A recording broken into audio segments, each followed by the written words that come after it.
Hi అండి, అందరికీ నమస్కారం. సర్వేశ్వర టారో రీడింగ్ 1111 అండి. మీ కెరియర్ ఎలా ఉంటుంది అని చూస్తామండి. థ్యాంక్ యూ సో మచ్ అండి. Thank you universe, thank you God, thank you Shivayya. 3 of wands వచ్చిందండి. ఇది రివర్స్ వచ్చింది కార్డు. మీరు ఎవరైనా మీరు ఒకవేళ ప్రేమలో కాక ఓడిపోయేది ఉంటే ఇది మీకు ఒక మంచి అవకాశం అండి. చాలా చాలా మంచి అవకాశము. మీరు పాత జ్ఞాపకాలన్నీ తొలగించుకొని కొత్త లైఫ్లోకి కొనసాగించండి. కొత్త లైఫ్లోకి కొనసాగించండి. గతం వల్ల కలిగిన గాయాలను వదిలేసి ఎవరైతే మిమ్మల్ని బాధ పెట్టారో వాళ్ళను క్షమించి మిమ్మల్ని మీరు ప్రేమించుకోండి.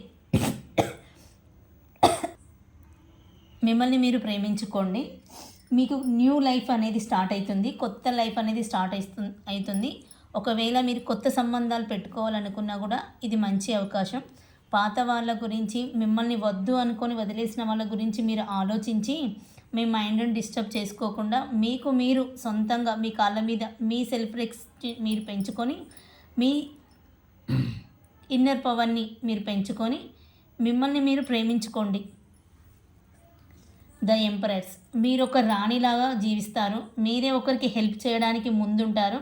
ప్లస్ మీ చుట్టూ ఒక 10 మంది పనిచేసేలాగా ఉంటారు. ఎప్పుడైనా మీరు సతాగా ఉండాలి, నన్ను ఎవరో మోసం చేశారు, నేను వాళ్ళ వల్ల బాధపడుతున్నాను అని మీరు వాళ్ళను వదిలేయండి. వాళ్ళని క్షమించి మిమ్మల్ని మీరు ప్రేమించుకుంటూ మీతో పాటు మీ చుట్టూ ఉన్న 10 మందికి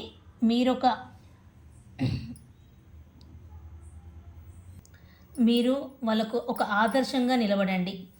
వీల్ ఆఫ్ వాచ్ వచ్చిందండి. మీ లైఫ్ ఇప్పుడు చేంజ్ అయిపోతుంది. ఇప్పుడు గతంలో జరిగినది వదిలిపెట్టి ఇప్పుడు కొత్తగా న్యూ బిగినింగ్, ఇప్పుడు ఈ 2025 వదిలేసి 2026లో మీ లైఫ్ చేంజ్ అయ్యి మీరు చాలా హ్యాపీగా సంతోషంగా ఉంటారండి. థ్యాంక్ యూ సో మచ్ అండి. Thank you. Gratitude. Thank you so much.